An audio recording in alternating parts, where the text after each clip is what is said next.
The first thing we do is go in ChatGPT. Now, you will need to be a paid subscription to be able to create a GPT, and I believe even to use one or to buy one in the marketplace. That I'm not sure about yet. But first thing you do is you check in, and you will obviously see on the left-hand side, you can select Create a GPT, which will lead you to this screen. And I've shared a link in the podcast blog for those who want to try. So you click Create a GPT. Now, what that's going to do is lead you into this screen that has a create, configure, and a preview window for what you do. So we're going to go into the steps later that I did for DataWise Director My GPT, but basically you need an outline of what you want to do, the key elements, actions, numbers that you want people to evaluate, actions you want it to take. What is it about? Outline it a little bit. So let's say I want to go in and say, hi, I'd like to create a podcast promotion GPT. I enter that, and this is live.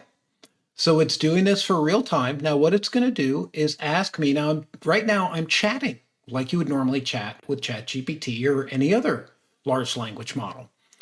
How about naming this GPT Podcast Promoter Pro? Does this work for you? I'm just going to say works for me, obviously. I can go and do this, and now it's going to create a profile picture for me. Now I can create my own, it can create it, but look at what it's already done. How can I promote my podcast? What are good social media strategies? Can you suggest ways to grow it? I need tips.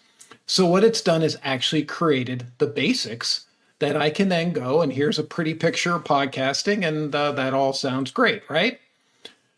What specific types of promotions? Look, it's guiding me through this. Now, if you know what you're doing, you can click the configure button and you can give it a name, Podcast Promoter Pro. And as you see on the right-hand side, it's updating it. The description, I can add this in the configure section myself. Here are the instructions I gave it, which actually it gave me because I didn't tell it anything. Here are the 4 tabs. See over here on the left, you can name them, you can type in, right? You can upload files. Like I wrote a podcasting book years ago.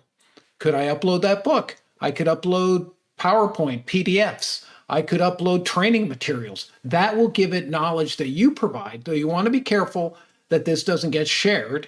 So right now, I think you should be safe, but if somebody's really smart, they might be able to see your materials. But it will get integrated into the reactions. And then you have the web browsing. Remember what we saw with Ethan Mollick's, being able to web browse? The image creation, remember that I'm going to show you how it creates images for me. It created the image for the Podcast Pro Promoter logo, which I can change by myself or I can let it do it. And Code Interpreter is really good because, well, it lets you run code. It can analyze data, work with files you've uploaded, do math and more. I like Code Interpreter. So that's really the basics of creating one. So let's now step in a little bit deeper and let me show you what I did with my DataWise Director.